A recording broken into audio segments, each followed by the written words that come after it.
Profitez pleinement, éteignez les lumières, mettez votre casque ou vos écouteurs, fermez les yeux, relaxez-vous. Voilà pourquoi je ne travaillerai plus jamais à la sécurité de Disney World.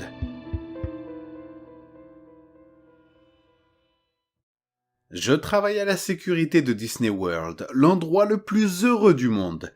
Normalement, je ne dirai pas où je travaille car il y a des règles très strictes sur ce que les employés peuvent mettre en ligne. Mais je ne pense pas que je puisse raconter cela correctement sans ce contexte. Et honnêtement, je pense que c'est peut-être la fin pour moi de toute façon avec ce travail. Je ne me vois pas travailler ici depuis longtemps. Je travaille dans cette entreprise depuis 23 ans. Les 20 premières années, j'ai travaillé dans les parcs. J'ai attrapé des voleurs à l'étalage et j'ai arrêté des gens qui buvaient trop pour la chaleur ou qui faisaient l'amour caché. De temps en temps, il y avait une bagarre à interrompre, mais les gens restaient généralement discrets. Ces dernières années, la chaleur et la marche me pesaient trop. J'ai donc demandé à être muté dans un endroit climatisé et la société m'a transféré dans l'un de ses centres de villégiature. Si les conditions de travail étaient 110% meilleures en termes de climat et de confort, les problèmes avec les clients étaient plus délicats, principalement les domestiques. Je suppose que le coût et le stress des vacances ont atteint beaucoup de personnes et on m'appelait dans les chambres voisines parce qu'un père et une mère s'engueulaient. J'ai essayé de leur suggérer de faire une sieste ou d'aller faire des activités séparées pendant un moment et cela les calmait généralement. Mais je ne suis pas là pour ça. Je dois régler ce problème pendant que j'en ai le temps. Il y a 3 jours, j'ai reçu un appel de la direction.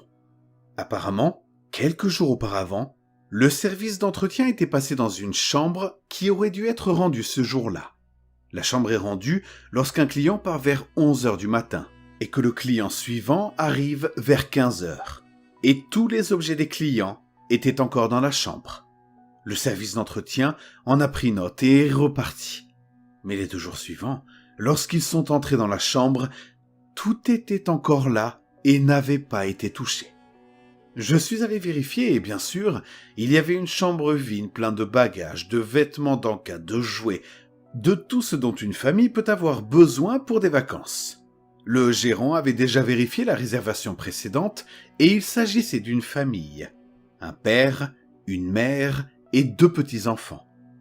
J'ai essayé d'appeler les numéros de téléphone qu'il m'avait donnés, mais je n'ai eu que des messages vocaux. Nous étions un peu perdus, alors j'ai demandé à la femme de ménage de nettoyer la chambre et de prendre les effets personnels de la famille pour les garder jusqu'à ce que nous puissions contacter quelqu'un. J'ai fouillé davantage dans la réservation. La famille était arrivée 5 jours avant que la femme de ménage ne découvre toutes ses affaires. J'ai découvert que la famille avait payé un droit de stationnement et que la description de son véhicule était indiquée.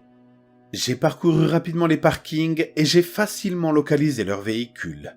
Cela excluait donc la possibilité d'un accident de voiture ou d'une décision de leur part de laisser toutes leurs affaires derrière eux sans raison. Ensuite, j'ai vu qu'ils avaient acheté un plan de restauration. Il s'agit d'un plan dans le cadre duquel le client paie à l'avance tous ses repas. Il reçoit un certain nombre de crédits à utiliser pour ses repas.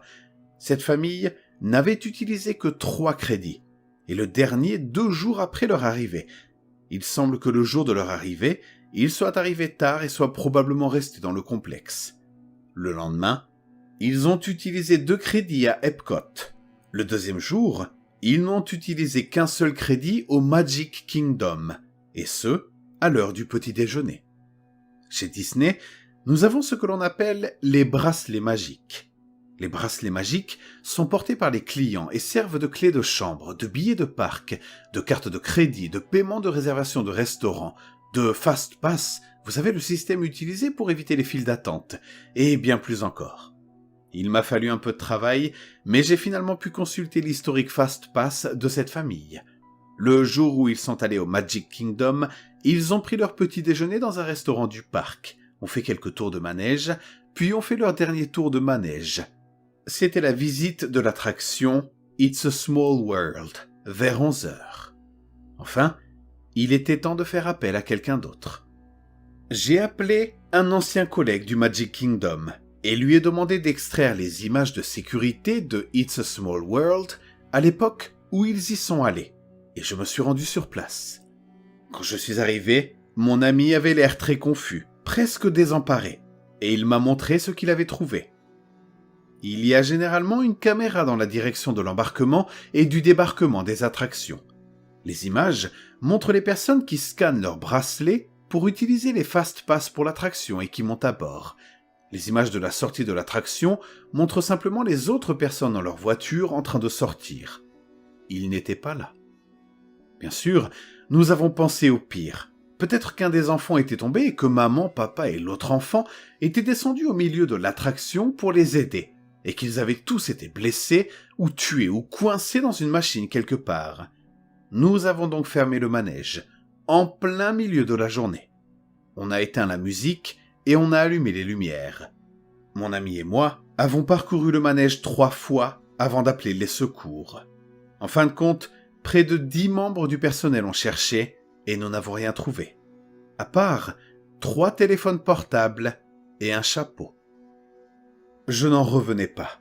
J'ai continué à creuser ces 2 derniers jours et je ne sais pas à qui dire ce que j'ai trouvé à côté.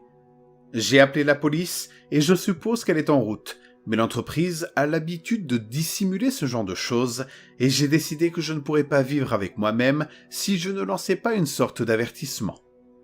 J'ai continué à fouiller dans leurs réservations ces derniers jours et ensuite, j'ai remarqué qu'ils avaient acheté Memory Maker. Il y a des photographes dans tous les parcs et des caméras dans de nombreux manèges. Et avec Memory Maker, les photos sont toutes gratuites. Elles sont automatiquement ajoutées au compte Disney d'un invité lorsque le système sait que sa photo a été prise. Et le système le sait toujours.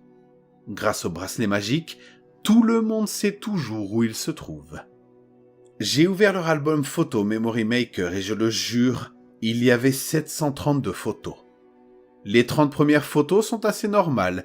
Epcot, quelques manèges, devant le château. Mais le reste, c'est It's a Small World. Les manèges ne prennent qu'une seule photo par jour. Il semble donc que cette famille ait fait ce tour plus de 700 fois. La première photo était plutôt normale, tout le monde avait l'air heureux. C'était une journée chargée et nous avions une voiture pleine d'invités. La photo suivante était difficile à regarder. La voiture était vide, à l'exception de cette petite famille qui a l'air si confuse. Dans les 10-15 photos suivantes, je vois le père se mettre en colère et crier. La mère s'accroche à ses 2 enfants comme si sa vie en dépendait, et on peut voir que les enfants sont de plus en plus bouleversés, en train de pleurer même. Et ça continue sur les autres photos, ça continue encore et encore. Au bout d'une 50aine, on dirait qu'ils essaient de sortir. Dans l'une des photos, le père a disparu. Puis dans une autre, ils ont tous disparu. C'est peut-être comme s'ils s'étaient enfuis au début de la balade et avaient essayé de sortir. Mais dans la balade suivante, ils sont de retour dans cette foutue voiture. Après environ 450 photos, je ne vois plus que la mère et les enfants.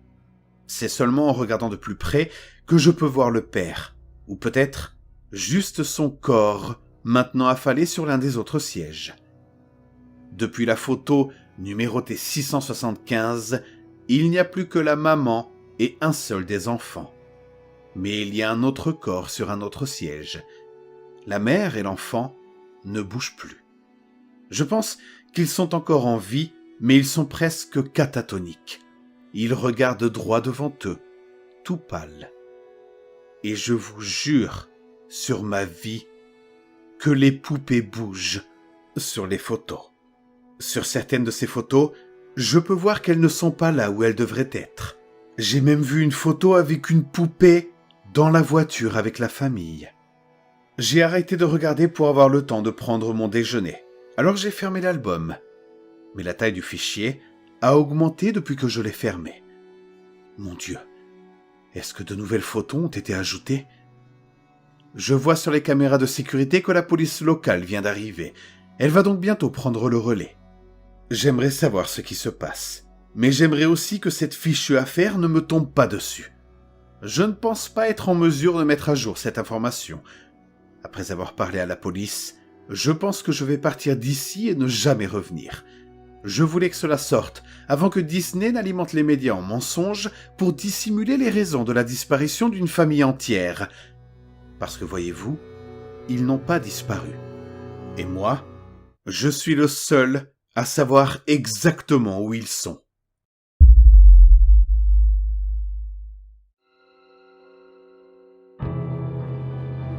J'ai pris ce train pour voyager, pas pour être hanté.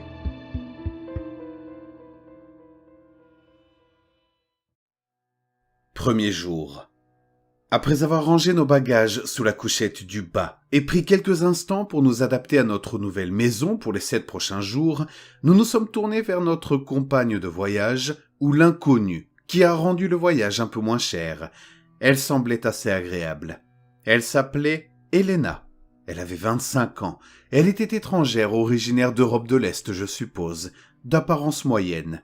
Nous aurions pu faire pire. Après les premières conversations et les présentations, nous avons pris place, ma femme et moi, et avons commencé à discuter du voyage et d'autres choses. J'ai remarqué qu'Elena s'était approchée de la fenêtre, et je l'ai observée du coin de l'œil lorsqu'elle a tiré les rideaux. Elle s'est soudain figée et a failli reculer de la fenêtre en sursautant. J'ai commencé à me lever pour voir ce qu'elle regardait, mais elle m'a fait signe de me rasseoir et est retournée de son côté de la cabine. Elle a dit « J'ai cru voir quelque chose », mais il n'y avait rien. Deuxième jour. À ce stade, je trouvais le voyage plutôt agréable. Le paysage était plus impressionnant que je n'aurais pu l'imaginer, et je commençais à me réjouir de notre première journée d'excursion dans la matinée. Ma femme, Elena, et moi bavardions de temps en temps, mais Elena était consciente du fait que nous étions de jeunes mariés et que nous avions besoin d'intimité. Je l'aimais bien pour cela. Le soir venu, j'étais assez fatigué, et j'ai sombré dans un profond sommeil presque instantanément. Je ne sais pas pourquoi, mais je me suis réveillé en sursaut quelque temps plus tard. Je sentais une présence, comme si quelqu'un était là où il ne devrait pas être. J'ai jeté un coup d'œil par-dessus le côté de ma couchette, et elle était là. Elena. Elle se tenait à la fenêtre, le regard fixe. « Elena !» J'ai chuchoté. Elle a levé les yeux vers moi, terrifiée. Elle a regardé la fenêtre, puis elle est retournée à sa couchette et s'y est installée, me tournant le dos. Troisième jour. Ce matin-là, je m'attendais à ce qu'Elena évoque les événements de la nuit précédente, mais elle ne l'a pas fait. Elle s'est levée comme d'habitude, s'est préparée et a quitté le train dès que nous y avons été autorisés. Je me suis demandé si elle n'avait pas tout simplement rêvé. Ma femme et moi avons visité les sites de la ville, mangé de bons plats et passé une bonne journée. De retour dans la cabine, Elena lisait un livre et ma femme se reposait. Je me suis levé pour aller aux toilettes et j'ai remarqué que les yeux d'Elena me suivaient, comme si elle attendait mon départ. Lorsque je suis revenu, elle était à la fenêtre et prenait photo sur photo. Elle s'est tournée vers moi en me tendant l'appareil photo. « Dis-moi s'il te plaît, qu'est-ce que tu vois ?» J'ai regardé l'appareil. « Des paysages, des arbres flous ?» Elle m'a regardé d'un air absent. « Alors, tu ne la vois pas ?» me demande-t-elle en tremblant violemment. Elena éteint l'appareil photo et quitte rapidement la cabine. Quatrième jour. Le comportement d'Elena est devenu très étrange. Elle n'est pas venue à l'excursion de ce jour-là parce qu'elle était malade et elle n'engageait que rarement la conversation. Je ne m'en souciais plus personnellement. Elle était bizarre et je me maudissais d'être si avare de mon argent. En rentrant du dîner, ma femme et moi avons trouvé Elena à la fenêtre. Je me suis assis et je l'ai regardée avec dédain. Lentement, elle a commencé à tourner la tête dans ma direction jusqu'à ce qu'elle me fixe directement. Elle avait l'air horrible, comme si elle n'avait pas dormi depuis des années. Elle avait les yeux écarquillés et la bouche entr'ouverte. Le train est toujours en mouvement, mais elle est toujours là. Lentement, sa tête s'est tournée vers la fenêtre. Cinquième jour. C'est le début de la nuit. L'excursion d'aujourd'hui a été fatigante. Nous avons passé la journée à visiter une ville soviétique moderne. C'est le Transsibérien après tout. Et nous avons pris un tas de photos de l'opéra et de la statue de Lénine. Elena, quant à elle, n'est pas revenue. Comme si je m'en souciais. un bruit m'a tiré de mon sommeil, un bruit que je n'ai pas compris tout de suite. Le cœur battant, je me suis redressé et j'ai regardé la source du bruit. Elena frappait lourdement sur la fenêtre, encore et encore. J'ai sauté de ma couchette et je lui ai attrapé les mains. « Elena, arrête !» Je lui ai serré les poignets jusqu'à ce qu'elle semble se ressaisir. Elle m'a regardé dans les yeux, a ouvert la bouche et a crié si fort que j'ai eu l'impression que mes oreilles allaient saigner. « Bon sang, Elena, c'est quoi ce bordel ?» Je l'ai lâchée, elle est retournée à la fenêtre et a recommencé à la frapper sans relâche. J'en ai eu assez, j'en ai vraiment eu assez de cette folle. J'ai attrapé ma femme et je suis allé chercher quelqu'un pour nous faire déménager. Je ne pouvais plus rester dans cette cabine. Après beaucoup de discussions et de persuasions, et un peu d'argent, on nous a offert une autre cabine. Nous sommes retournés à la nôtre pour récupérer nos affaires avec un porteur. Elena, évidemment, n'était pas là. Mais je me suis dit que c'était une bonne chose. 6e jour. J'ai beaucoup apprécié cette journée, sachant que nous n'aurions pas à retrouver Elena ce soir-là dans notre cabine. Ma femme et moi regardions nos photos de la journée en buvant de la bière. Je me suis levé pour aller aux toilettes et je l'ai embrassée sur la tête. J'ai commencé à marcher dans le couloir quand j'ai vu une silhouette familière qui se tenait, mortellement immobile, près d'une des portes du train. C'était Elena. J'ai commencé à tourner dans l'autre sens en pensant que j'irais simplement rejoindre les autres quand soudain, elle a tendu la main et ouvert la porte. « Elena, non !» J'ai essayé de courir vers elle, mais elle a sauté. Comme ça, elle a disparu. Merde. J'ai fermé la porte et j'ai couru chercher quelqu'un. Elle avait fait tomber son appareil photo, alors je l'ai ramassé en chemin. Je ne sais pas exactement pourquoi. 7e jour. Le train était arrêté depuis un certain temps et j'avais répondu à autant de questions que possible. On nous avait dit que nous continuerions jusqu'à la prochaine gare où ma femme et moi descendrions. Vu les circonstances, je voulais quand même descendre du train. Le train a fini par redémarrer et j'étais soulagé. Je me suis assis sur ma couchette et j'ai fouillé dans mon sac pour prendre l'appareil photo d'Elena. Je savais que j'aurais dû le donner à la police, mais quelque chose en moi m'en empêchait. Je l'ai allumé et j'ai commencé à faire défiler les photos. J'étais triste de voir les photos qu'elle avait prises dans la station et de la cabine vide le premier jour. Elle devait être aussi excitée que nous, j'en suis sûr. Soudain, je me suis figé. J'étais arrivé aux photos de paysages flous qu'elle m'avait montrées il y a quelques jours, mais cette fois-ci, je pouvais voir quelque chose parmi les arbres. J'ai zoomé lentement. Mon cœur battait à tout rompre contre ma poitrine, tandis que mon cerveau essayait d'assimiler ce que mes yeux voyaient. Au milieu des arbres et de la forêt floue, il y avait une femme, debout, fixant l'appareil photo, le visage figé dans un cri éternel. Je suis passé à la photo suivante, elle était de nouveau là. Et la suivante, et encore la suivante. Elle était sur chaque photo, quel que soit l'endroit où Elena avait pris la photo, quel que soit l'angle, la femme était là. J'ai commencé à feuilleter. J'ai dû parcourir plus d'une centaine de photos, et elle était là, encore et encore. Ensuite, elle était dans le train. La photo a été prise de l'intérieur du train, et elle était là, au bout du couloir, dans un angle gênant, regardant l'appareil photo, le visage toujours figé dans un cri. Sur la photo suivante, elle était plus proche. Elle marchait vers Elena, elle se rapprochait. J'ai atteint la dernière photo et mon sang s'est glacé. Son visage terrifiant était tout près de l'objectif. J'ai jeté l'appareil photo sur le lit et j'ai couru vers la fenêtre, arrachant les rideaux. J'ai poussé un cri dans ma gorge. Au milieu des arbres, au loin, je la voyais. La femme. Elle me regardait de loin. Mes yeux l'ont suivie jusqu'à ce qu'elle soit hors de vue. Puis j'ai regardé vers mon point de focalisation initial et elle était de nouveau là. J'ai répété ses mouvements oculaires encore et elle était toujours là. Ma femme est entrée à ce moment-là. Elle m'a demandé ce que je regardais. Je la regardais fixement, horrifiée et incapable de bouger. Le train est toujours en mouvement, mais regarde, elle est toujours là.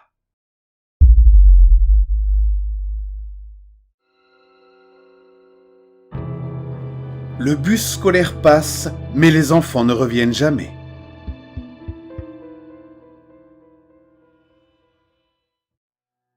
En 1975, mon meilleur ami a disparu. Je vais vous raconter ce qui s'est passé. Ce ne sera pas long car l'histoire est courte, mais c'est une nécessité pour les faits. Tout simplement, il n'y en a pas beaucoup. Voici les faits. Il s'appelait James Wade. Il avait 13 ans. Un soir, il s'est couché, et le lendemain matin, il n'était plus là. La porte d'entrée était ouverte et James avait disparu.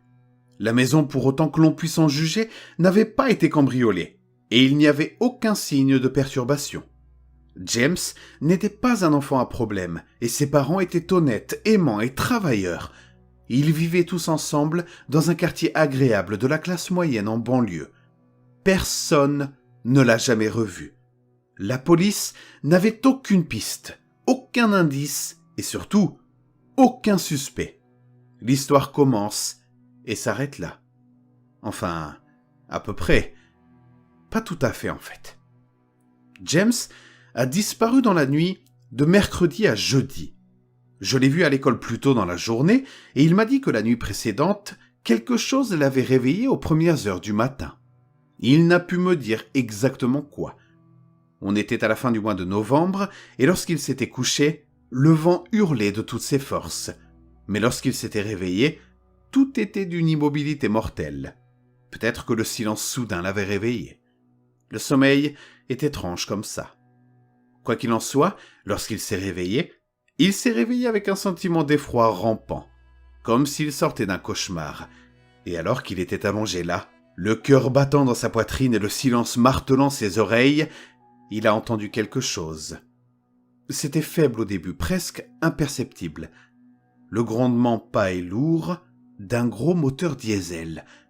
Quelque chose de proche et qui se rapproche. Puis, alors qu'il s'approchait de sa maison, il a entendu un second bruit. Il lui a fallu un moment pour comprendre qu'il s'agissait d'un klaxon. Il bipait doucement, comme si quelqu'un prenait soin de ne pas réveiller toute la rue, tapant un rythme amical, une sorte de tout, mais c'était un bruit horrible, dit James, torturé et non naturel, comme le klaxon d'une oie mourante. Il se glissa jusqu'à la fenêtre et regarda dehors. Un vieux bus scolaire, un GMC jaune cabossé, un de ces engins qui ressemble à un croisement entre un tracteur et une caisse à chevaux. Il descendait la rue vide à l'allure tranquille d'une camionnette de crème glacée. On aurait dit qu'il avait traversé un marécage. Des éclaboussures de boue sortaient des passages des roues rouillées et des feuilles mortes pourrissaient dans la grille du pare-brise. Les vitres, elles, étaient couvertes de crasse. Au moins l'une d'entre elles était fissurée. Certains panneaux de la carrosserie avaient été remplacés et la carrosserie était un patchwork de teintes jaunes, orné d'un lettrage noir qui s'écaillait et pendait sur les côtés du bus comme des lambeaux de peau déchirée. James n'a pas allumé la lumière de la chambre et n'a pas ouvert les rideaux. Il a juste jeté un coup d'œil à travers une fente entre les rideaux. Mais quand il l'a fait, le bus s'est arrêté. Il resta là quelques instants, au ralenti, au centre de la route. Puis, les phares se sont allumés. À ce moment-là, la peau de James se mettait à trembler de terreur. Voir un vieux bus scolaire dans une rue résidentielle calme, au petit matin, était un spectacle étrange, mais il n'aurait pas dû inspirer une terreur aveugle. C'est pourtant ce qui s'est passé. James sentait que quelque chose n'allait pas du tout. Il plongea dans son lit et tira les draps sur sa tête. Il resta allongé un moment, le cœur battant, et quelque temps plus tard, pas très longtemps, peut-être 5 minutes, il se glissa à nouveau vers la fenêtre. Le bus était maintenant devant la maison. Lorsqu'il a entrouvert les rideaux, le klaxon a fait bip bip. Un bip amical, un autre bip amical, un bip qui dit « Allez, c'est l'heure d'y aller ».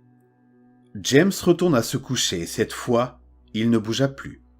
Le klaxon retentit encore quelques fois. Et quelques minutes plus tard, il a entendu le bus s'éloigner. Mercredi matin, lorsque je l'ai vu à l'école, James avait des poches noires sous les yeux, injectées de sang. Il a affirmé qu'il n'avait pas fermé l'œil. Il était manifestement angoissé. « J'ai fait une grosse erreur », me répétait-il. je n'aurais pas dû regarder. Mais moi, je lui disais que cela ne voulait rien dire, ce n'était qu'un bus. Mais rien de ce que je disais ne semblait le rassurer. Je n'aurais pas dû regarder, répétait-il. Et c'est là que mon histoire se termine. James et moi sommes partis chacun de notre côté à la fin de la journée scolaire, et je ne l'ai jamais revu. C'est tout.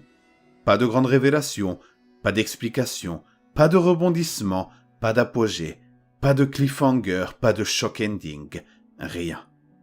Malheureusement, la vie est ainsi faite qu'il n'y a pas de fin et qu'il n'y a pas de réponse forcément à toute question. J'ai maintenant la cinquantaine. Parfois, je fais des cauchemars. Parfois ils sont identiques, parfois ils sont différents. Mais même lorsqu'ils sont différents, ce ne sont que des variations sur un même thème. Et voici le thème. Il est tard dans la nuit. Ma voiture a crevé un pneu. Je la répare sur le bas-côté. J'entends un moteur. Il se rapproche de plus en plus jusqu'à ce que je me protège les yeux de l'éblouissement des phares venant en sens inverse. Un bus scolaire passe. Au moment où il passe devant moi, je vois un enfant à la fenêtre arrière qui frappe la vitre et crie quelque chose qui se perd dans le rugissement de l'énorme moteur diesel du GMC. Vous l'avez compris, c'est James. Il n'a pas pris une ride. Moi, je ne suis pas superstitieux. Il n'y a rien dans cette histoire qui ne puisse être expliqué rationnellement. Peut-être que le bus n'a rien à voir avec la disparition de James. Peut-être qu'il n'y avait pas de bus et qu'il a rêvé de tout cela. Malgré tout, j'ai 2 enfants. Et quand ils étaient jeunes, je leur ai raconté une version enjolivée de cette histoire. L'histoire d'un vieux bus scolaire qui sillonne les rues la nuit. Il se déplace lentement, comme un chat à l'affût, en klaxonnant, doucement. Un chant de sirène pour les enfants curieux, et si l'un d'entre eux sort de son lit, va à la fenêtre et regarde dehors, le bus s'arrêtera. La prochaine fois qu'ils regarderont par la fenêtre, il sera garé devant leur maison. Peu après, peut-être même la nuit même d'ailleurs, cet enfant disparaîtra sans laisser de traces. Je leur ai dit que parfois, on peut voir le bus pendant la journée. Mais pendant la journée, il ne peut pas vous faire de mal. Pendant la journée, il voyage simplement d'une ville à l'autre. Parfois, les adultes le voient aussi. Il ne peut pas faire de mal aux adultes. Ou peut-être qu'il peut le faire, mais il ne peut pas les voir. La plupart du temps, les adultes ne le remarquent même pas. Mais même lorsqu'ils le font, ils ne remarquent certainement rien d'étrange. Car bien que l'on puisse voir à travers les fenêtres, on ne peut pas voir à l'intérieur du bus. On ne voit pas les enfants qui tapent sur les vitres, qui pleurent, qui crient et qui se demandent pourquoi on reste là à les regarder et pourquoi on ne fait rien. Vous ne pouvez pas voir les enfants qui ont perdu espoir depuis longtemps et qui restent assis là, à regarder dans le vide ou à sangloter sur leurs genoux. Les enfants ne vieillissent jamais. Et le bus ne s'arrête jamais. Mes enfants ont pleuré et n'ont pas dormi pendant une semaine à cause de cette histoire. Ma femme était livide, bien sûr, mais je m'en moquais. Je ne dis pas que ce que j'ai raconté à mes enfants est vrai. C'est une version abâtardie de ce que James m'a raconté, avec des lacunes comblées par mes cauchemars.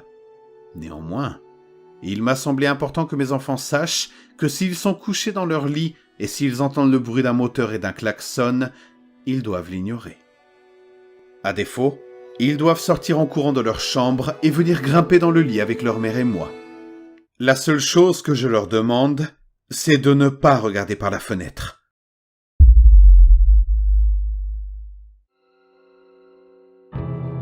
J'ai grandi en Écosse et j'ai vu dans les collines brumeuses quelque chose d'inexplicable. L'Écosse est l'un de ces endroits qui semblent ne jamais pouvoir être simples ou résumés en quelques mots. Bien sûr, on peut essayer. Les touristes le font certainement. Tartan, alcool et accent fort. Mais j'ai vécu ici toute ma vie, et je n'ai jamais porté de tartan, ni bu, même si je suppose que mon accent est assez fort. En réalité, c'est comme la plupart des endroits dans le monde aujourd'hui. Un mélange étrange de traditions et d'efforts pour être à la pointe du monde moderne. Mais il y a une chose qui semble vraiment persister dans le pays, c'est la peur. La peur de la campagne, la peur des collines, la peur des falaises, la peur des forts courants de la mer, la peur de la conscience que le monde là-bas est un endroit dangereux. La peur nous a également suivis dans les villes, l'une des formes les plus simples étant d'être poignardé par l'un des gangs notoires de la côte Est. Mais après avoir grandi, je dirais que c'est la peur de la campagne qui persiste le plus. Ce monde très vieux et plein de magie et de ghouls, dont il est si facile de rire quand on est assis à la maison. Mais là-bas, dans les Landes, c'est le genre d'endroit où l'on peut vraiment commencer à croire à ces vieilles histoires. J'ai grandi à la campagne, dans l'une de ces maisons isolées des Highlands, où pour se rendre, il faut emprunter les routes les moins fréquentées possibles, avant de tourner sur un chemin pratiquement caché qui s'enfonce dans les forêts sauvages. À bien des égards, c'était un endroit où il faisait bon grandir. Il y avait peu de circulation, et mes parents n'avaient donc pas à s'inquiéter des problèmes habituels de la ville. Il y avait beaucoup d'espace pour élever des animaux de toutes sortes, et un vaste terrain de jeu qui s'étendait sur des kilomètres. Il y avait quelques inconvénients, bien sûr. Un long trajet aller-retour entre la maison et l'école chaque jour, encore plus long lorsque je suis passé au secondaire. La connexion Internet est plutôt merdique, lorsque nous l'avons enfin eue, et la source d'électricité est capricieuse. Nous avons appris à jouer à des jeux de société pendant les coupures d'électricité. Mais une chose que j'aimais dans notre maison, c'était son emplacement, au pied d'une colline escarpée. Mes parents étaient des randonneurs enthousiastes et même si, lorsque j'étais petit, je me plaignais d'être traîné, j'ai vite attrapé le virus de la marche. Pour faire une bonne promenade, il nous suffisait de prendre le sentier qui partait de l'arrière de notre maison et qui montait, et de le suivre tout simplement. Très vite, les arbres s'éclaircissaient et nous avions une vue fantastique sur le paysage.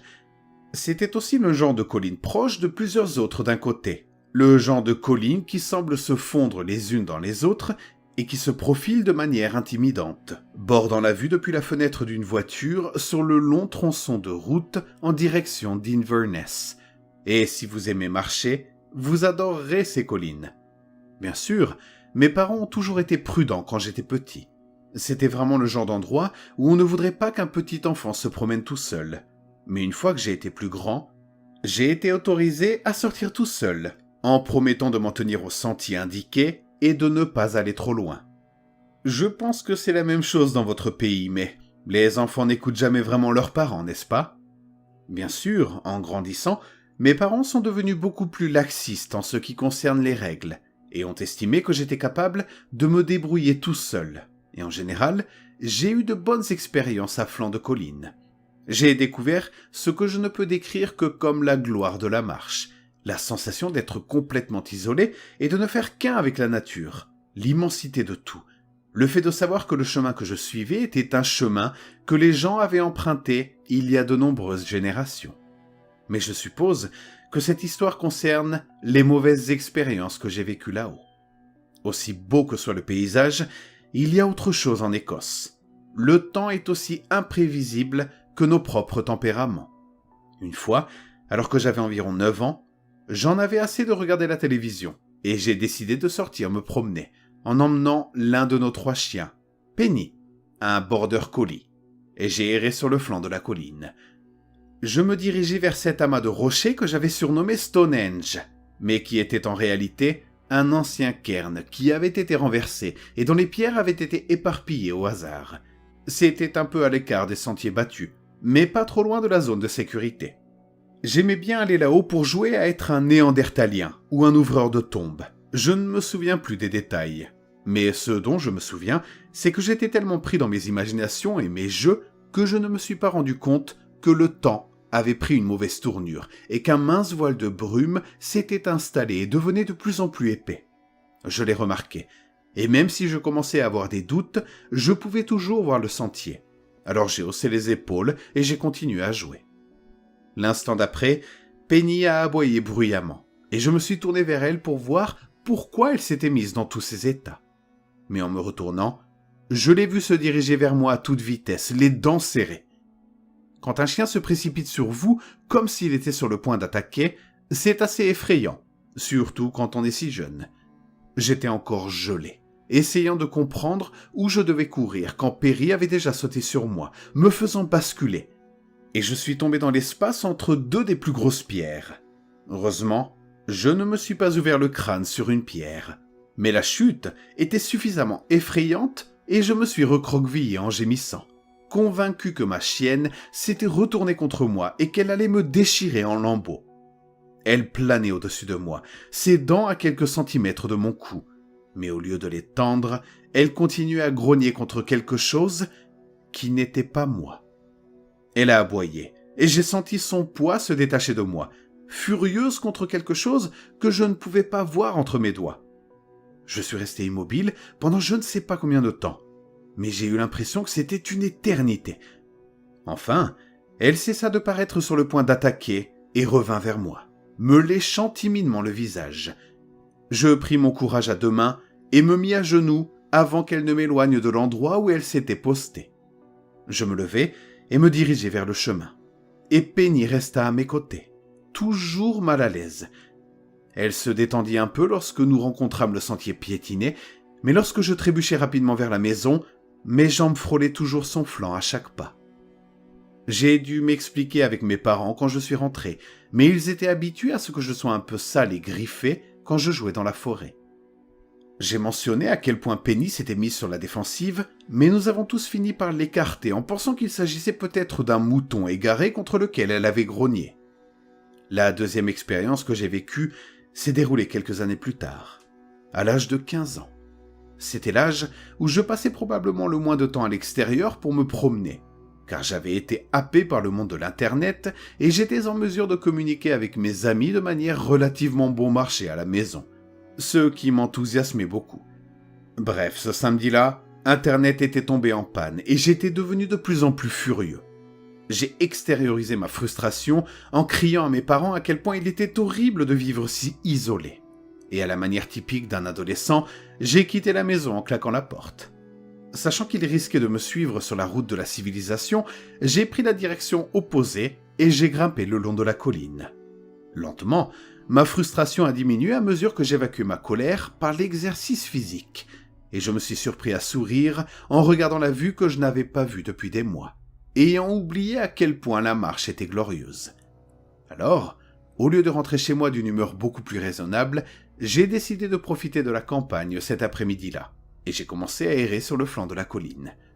À cet âge, je connaissais la région mieux que la plupart des gens ne connaissaient leur ville natale, et j'aurais pu trouver le chemin du retour au milieu de la nuit. J'ai grimpé jusqu'au sommet d'une colline avant de redescendre et de remonter jusqu'au sommet suivant.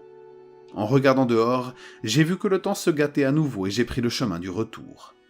Alors que je rentrais, une étrange combinaison de brume et de nuages a commencé à se déployer, masquant le sommet de ma vue et descendant par vagues le long de la colline.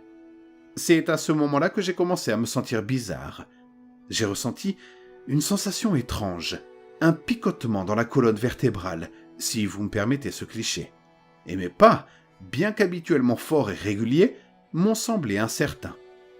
J'ai dévalé la colline aussi vite que possible avant de jeter un œil au paysage qui m'entourait et qui était maintenant particulièrement obscurci.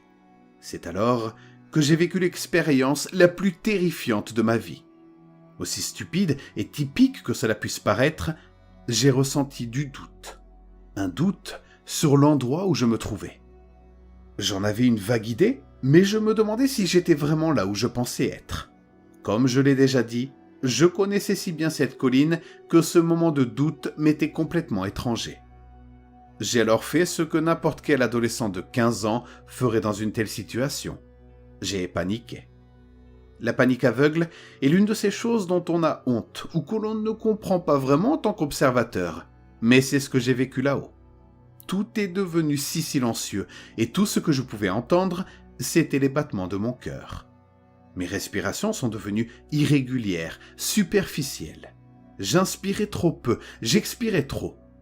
Le monde de mon enfance avait disparu et je me trouvais dans un endroit que je ne connaissais pas et dont je pense ne jamais pouvoir m'extirper. Il était assez fréquent que des personnes se perdent dans les Highlands, qu'elles s'égarent dans les collines, qu'elles se blessent ou qu'elles ne trouvent pas d'aide. Les gens se perdent dans les bruyères et tombent dans une tourbière, incapables d'en sortir. C'est une triste réalité, mais on s'y habitue. Nous recevons beaucoup de touristes dans notre région, et il arrive souvent qu'ils disparaissent.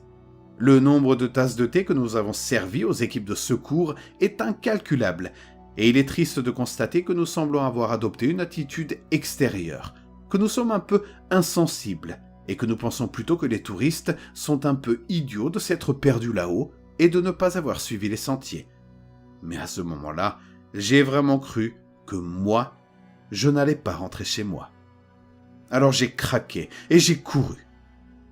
Peu importe que les larmes obscurcissent ma vision, que les nuages brumeux soient plus épais que jamais ou que je n'ai aucune idée de l'endroit où je courais, je me contentais de courir aussi fort que je pouvais. Je n'allais pas me mettre en boule et mourir de froid, et pour une raison ou une autre, j'espérais que si je courais suffisamment longtemps en descente, j'atteindrais à nouveau une forme de civilisation.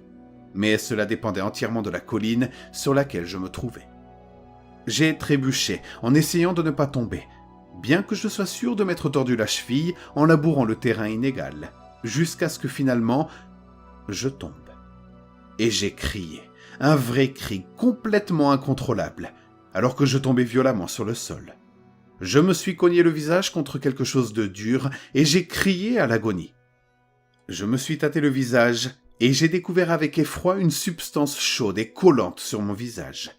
Je l'ai essayé du mieux que j'ai pu et j'ai plissé les yeux pour voir sur quoi j'étais tombé.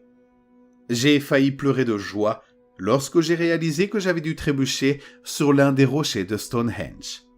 J'ai été soulagé de savoir que je me trouvais sur un de mes sites les plus visités. Et j'avais en tête les instructions pour rentrer chez moi.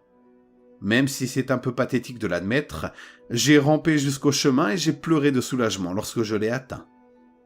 J'ai continué à ramper pendant une bonne partie du chemin, trop effrayé de me lever et de voir le monde se refermer autour de moi, avec la brume qui m'envahissait de toutes parts. J'ai finalement réussi à me relever une fois que j'ai atteint le sentier le plus boueux de la forêt. Mes parents étaient morts d'inquiétude lorsque je suis rentré et m'ont rapidement conduit à l'hôpital. Mes blessures n'étaient pas trop graves, mais j'avais perdu beaucoup de sang car la coupure était à la tête, alors on m'a recousu. J'ai réussi à dire à mes parents en tremblant que j'avais paniqué, que j'avais couru et que j'avais trébuché.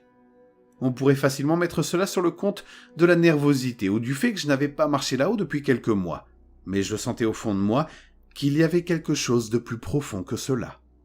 Une partie instinctive de moi s'était sentie mal, et même si je n'osais l'avouer à personne, je n'avais pas été seul sur la colline. Ce n'était pas seulement le mauvais temps, c'était une sorte de brume étrange qui avait soit embrouillé mon cerveau, soit essayé de m'y attirer. Après cet incident, je n'allais plus me promener seul sur la colline, et je m'assurais toujours d'être accompagné d'un chien. J'étais tout simplement trop secoué, mais cela ne m'a pas empêché de profiter des splendeurs des collines. La dernière fois que j'ai marché dans les collines, c'était environ 1 an après le dernier incident, et j'avais maintenant 16 ans. Je commençais à me sentir beaucoup mieux à propos de ce qui s'était passé, et j'ai commencé à rationaliser toute l'histoire dans ma tête. L'un de mes amis les plus proches était venu passer le week-end chez nous, et nous avions passé la première nuit à nous coucher tard, à nous empiffrer et à grignoter tout ce que nous pouvions trouver dans le placard, tout en jouant à Dungeons and Dragons. Le lendemain, notre divertissement s'est essoufflé, et nous avons décidé de sortir un peu. Ceux qui connaissent le jeu le savent, jouer à Dungeons and Dragons à 2, ce n'est pas vraiment fun. Nous nous sommes réveillés tard et nous avons manqué le trajet jusqu'au village le plus proche avec ma mère. Au lieu de descendre jusqu'à l'arrêt de bus, nous avons décidé de nous promener dans les environs et de monter la colline.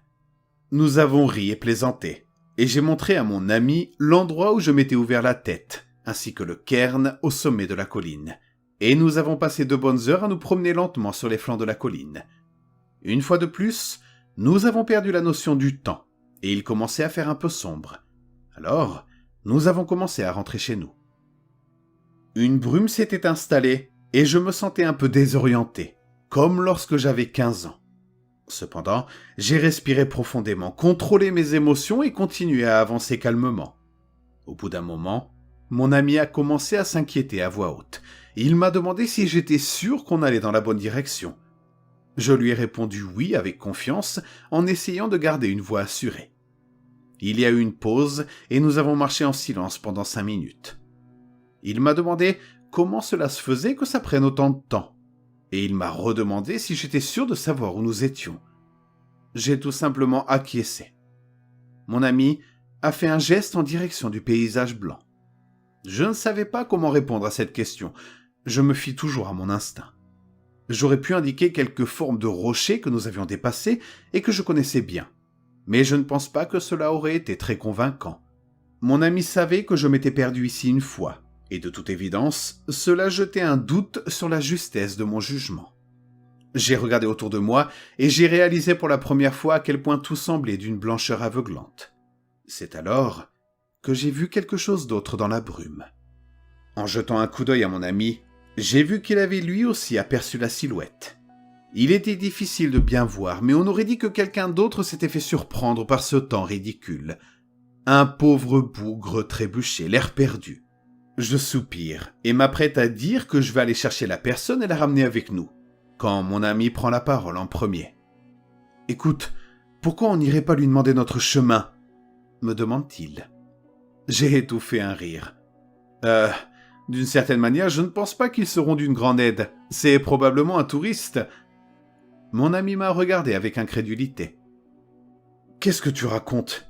La personne a l'air bien plus sûre d'elle que nous, » me dit-il.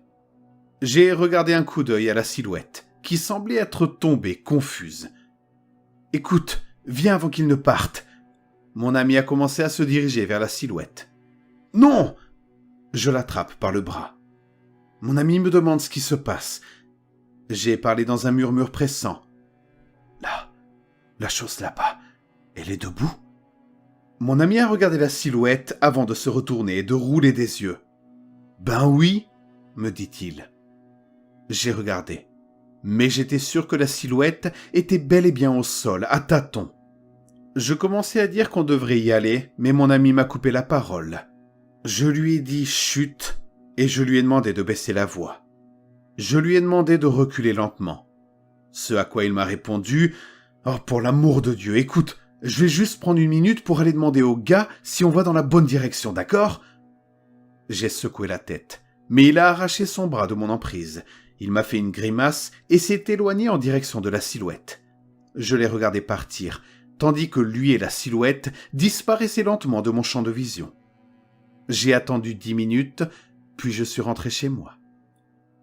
À mon retour, j'ai dit à mes parents que mon ami et moi avions été séparés et qu'une équipe de recherche avait été appelée. Je ne savais pas si je devais mentionner la silhouette que nous avions vue, difficile à distinguer pour nous deux, mais avec des comportements si différents. Mais j'en ai parlé à la police lorsqu'elle est venue m'interroger. Je doute qu'ils m'aient pris au sérieux, compte tenu du fait que j'avais déjà eu de mauvaises expériences auparavant, et ils ont probablement conclu que j'avais eu une sorte d'hallucination. Après tout, beaucoup de gens montent, mais tout le monde ne descend pas. C'est une triste et malheureuse vérité. Mais aujourd'hui, avec le recul, je ne suis pas sûr que ce soit aussi simple que ça. Bien sûr, les accidents arrivent, mais je ne peux m'empêcher de me souvenir de ces 3 incidents. La même sensation de poils qui se hérissent contre ma chemise, la même sensation de brume qui se resserre autour de moi, le même pressentiment que quelque chose n'allait pas. Vous voyez, la silhouette était 2 choses à la fois. De mon point de vue, j'ai vu un touriste perdu, un pauvre bougre qui s'était écarté du chemin et n'était pas revenu avant d'être complètement désorienté. Mon ami, lui, a affirmé avoir vu quelqu'un qui était sûr de lui, quelqu'un à qui il fallait demander de l'aide. Nous avons tous les deux vu quelque chose que nous étions attirés par l'idée d'approcher. Je n'ai rien vu, mais mon ami a tout vu. Quant à mon ami, ils ne l'ont jamais retrouvé. Après ce jour, je n'y suis plus jamais retourné. Aujourd'hui, j'ai déménagé et je suis en dernière année d'université à Aberdeen, heureux d'avoir avancé dans ma vie. Il m'est arrivé lors d'une sortie au pub avec des amis de croiser un groupe de touristes en route vers le nord. Ils nous posent souvent des questions sur les Highlands et nous demandent de leur raconter des histoires. Parfois, ils posent même directement des questions sur des créatures mythiques, comme le monstre du Loch Ness ou la Faye, et je leur raconte mon histoire. Normalement, ils hochent la tête et écoutent poliment, tandis que mes amis me reprochent d'essayer d'amadouer les touristes ou d'avoir la tête un peu molle en croyant aux fées et à d'autres choses du même genre. Mais il arrive parfois, après avoir ri de moqueries, que je croise le regard de quelqu'un, qu'il s'agisse d'un ami commun que je ne connais pas très bien, ou d'un buveur tranquille au bar qui écoute notre conversation. Quelqu'un qui a lui-même vécu en dehors des villes. Et nous partageons, l'espace d'un instant, une compréhension.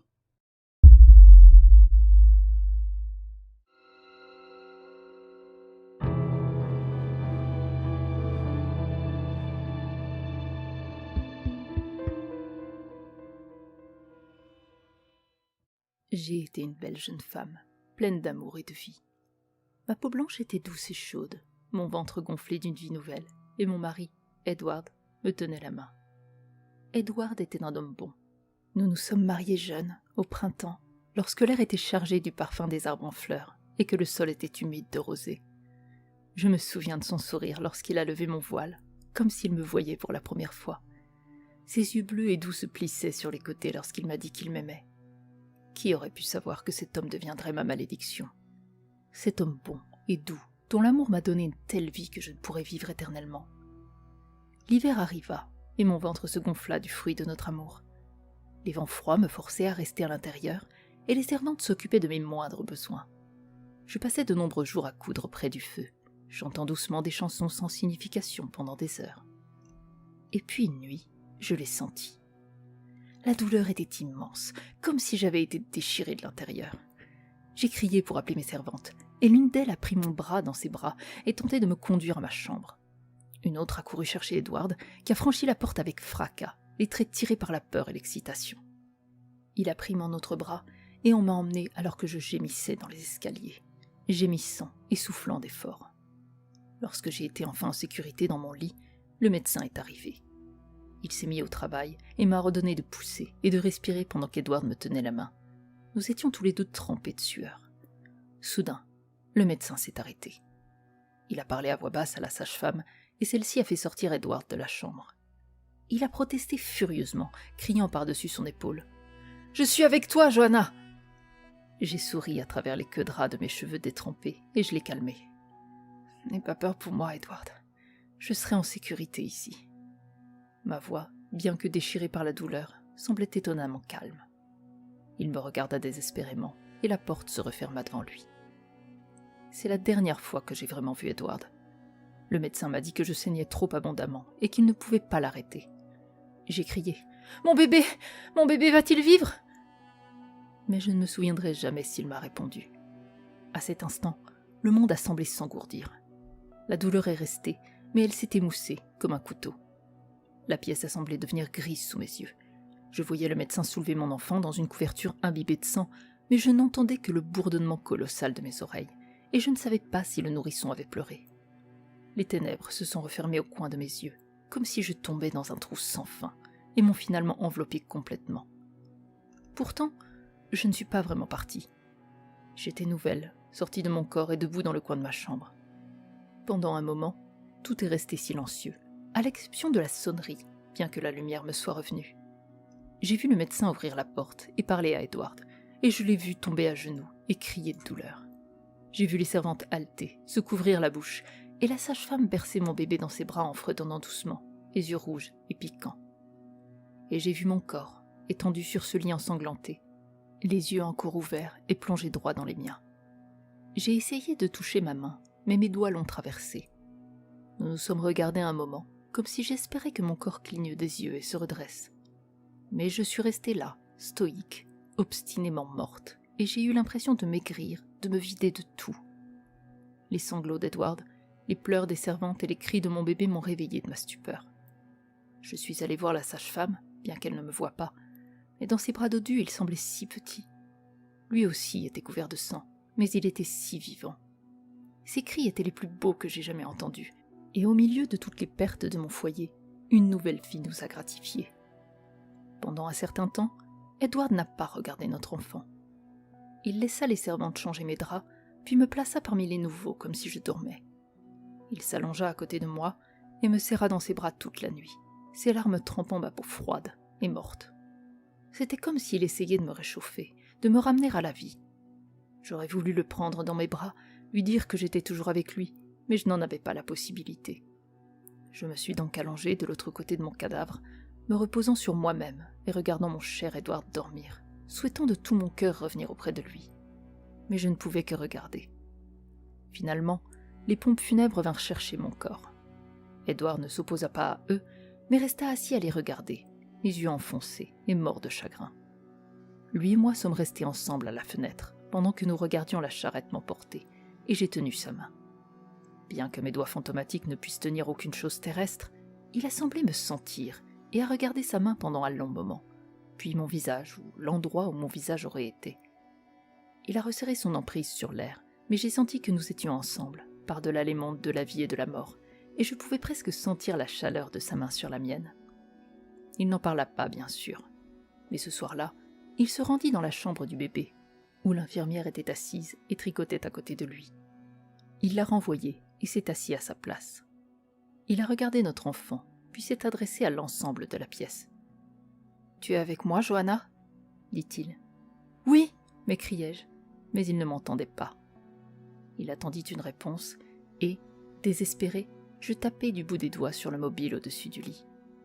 Il s'est mis à osciller. Edward l'a vu et a su que c'était moi. Le bébé a gloussé devant les oiseaux tricotés qui bougeaient avec le mobile et a tendu ses petites mains potelées vers eux. Edward a regardé notre enfant avec amour et m'a parlé à nouveau. « Tant que tu es avec moi, ma chérie, je suis un homme béni. Mais Dieu sait que tu me manques, même si tu es ici. » Il a caressé la tête du bébé. « Il est tout ce qui me reste de toi, mon petit garçon. Il est la preuve de notre union, et je ne lui ai même pas encore donné de nom. » Il laissa les larmes couler sur son visage, tandis que l'enfant saisissait son doigt dans sa petite paume.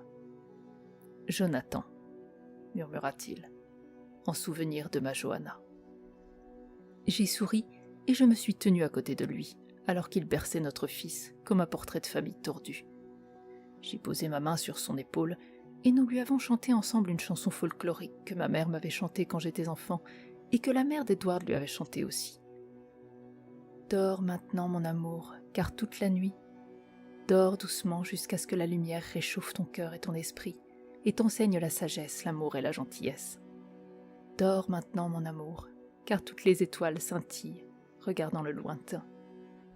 Et les anges vous regarderont et souriront avec joie pendant que vous dormirez toute la nuit.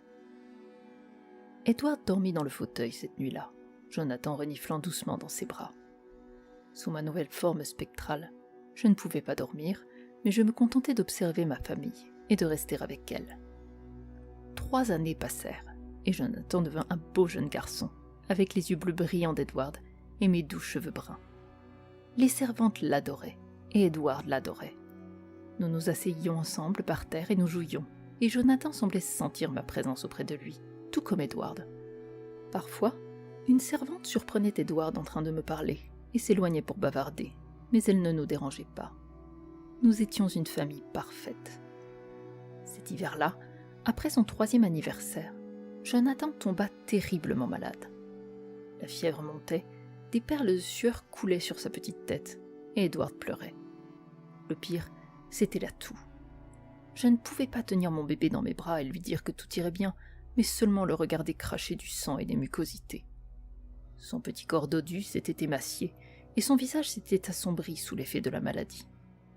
Le médecin a dit à Edward qu'il était trop tard pour le sauver, et que tout ce qu'il pouvait faire était de rendre son décès confortable. Il a pleuré toute la nuit, tenant la main de mon doux bébé, et quand il pleurait, il l'appelait Johanna. Je me demandais si mon bébé me rejoindrait dans l'autre vie, et si je pourrais enfin le toucher.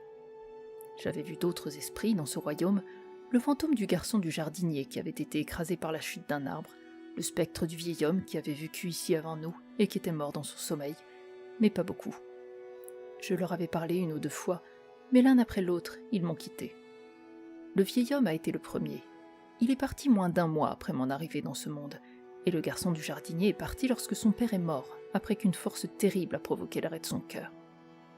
J'étais seule de ce côté-ci de la réalité. Je suppose qu'il était égoïste de souhaiter cela à Edward, mais c'était une existence si solitaire. Je n'ai jamais souhaité la mort de Jonathan, mais elle est arrivée bien assez tôt. Il était malade depuis si longtemps que ce fut presque un soulagement lorsqu'il mourut enfin. Je pouvais le voir dans les yeux d'Edward, derrière la douleur de sa perte. Il a serré la main de mon bébé si fort qu'il a été presque impossible au médecin de l'éloigner, puis il s'est enfermé dans notre chambre, pleurant sans retenue. J'ai pleuré moi aussi. J'avais perdu mon fils unique. Je ne le verrai plus jamais rire avec Edward ou se tortiller sur les genoux de la servante, et il ne venait toujours pas à moi dans l'autre vie. J'ai attendu pendant des jours, mais il n'est jamais apparu. J'ai ressenti la douleur de la perte de plein fouet. Il était vraiment parti, arraché à moi pour toujours.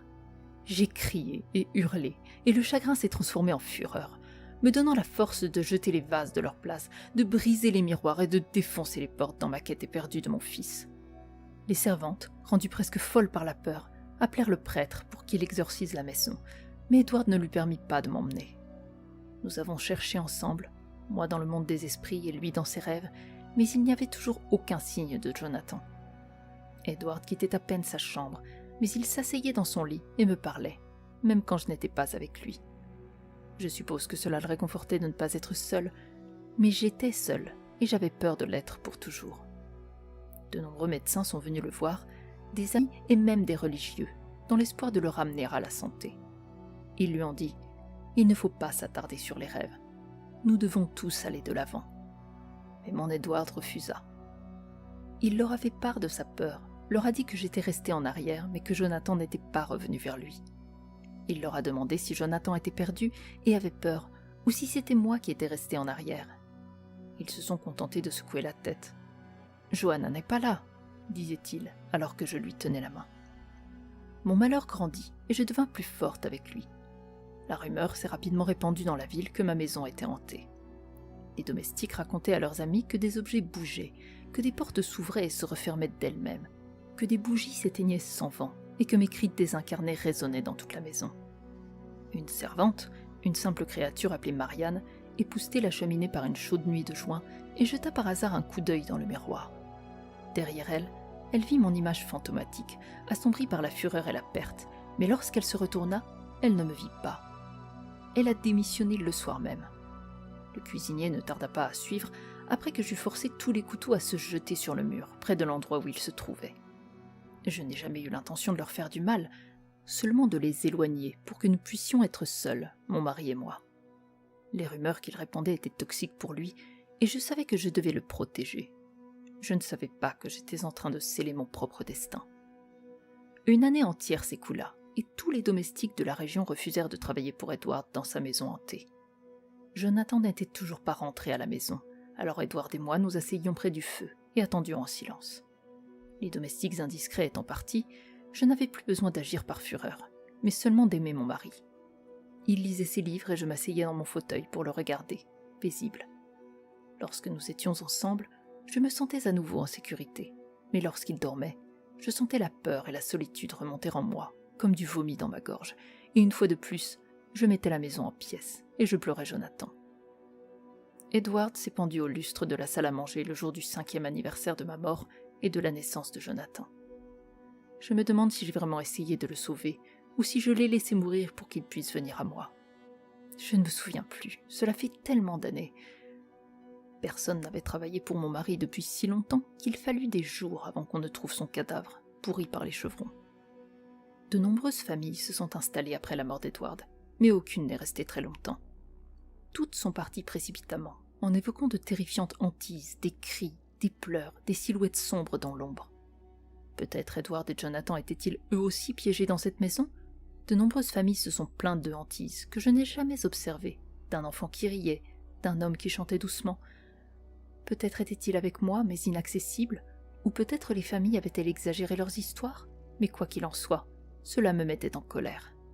J'ai erré dans cette maison pendant des centaines d'années en essayant de retrouver ma famille, mais je ne l'ai jamais revue. J'ai vu d'autres esprits de temps en temps, comme je les avais vus auparavant. J'ai vu une petite fille écrasée par une charrette et une femme battue par son mari. J'ai vu les brûlures du spectre d'un boulanger mort dans un incendie, et j'ai entendu les pleurs de bébés perdus avant même d'avoir appris à parler. Certains sont partis plus vite que d'autres, car les gens ont commencé à les oublier.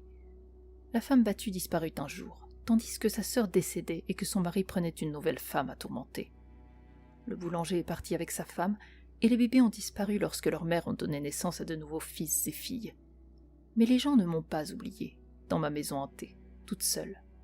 Mon histoire a été transmise de génération en génération, et ma maison est devenue une attraction touristique au marché.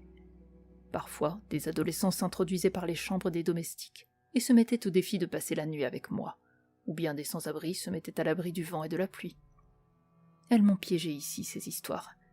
J'ai vite compris que j'avais scellé mon destin, que dans mon désespoir de retrouver mon fils et mon mari, j'avais créé une légende.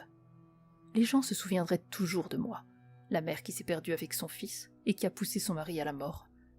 D'autres esprits n'ont eu qu'à rester ici pendant que d'autres les pleuraient, mais le deuil pour moi s'est terminé avec Edward. Personne ne me pleure plus maintenant, mais tu ne m'as jamais oublié. C'est ainsi que nous errons dans la maison, ensemble mais séparément, pendant peut-être une éternité, à la recherche l'un de l'autre et de notre fils. Je me lasse de chercher en vain, mais je ne peux pas cesser d'exister quand d'autres m'ont maudit pour rester. Peut-être que Jonathan et Edward sont passés à autre chose maintenant, et qu'il n'y a que moi qui suis coincé dans cette imitation de vie. Je ne le saurai peut-être jamais. Tout ce que je veux, c'est reposer en paix avec ma famille, mais vous me gardez ici, comme une pièce à conviction dans un zoo tordu. Alors je pleure ici, seul pour toujours, en vous suppliant de m'oublier.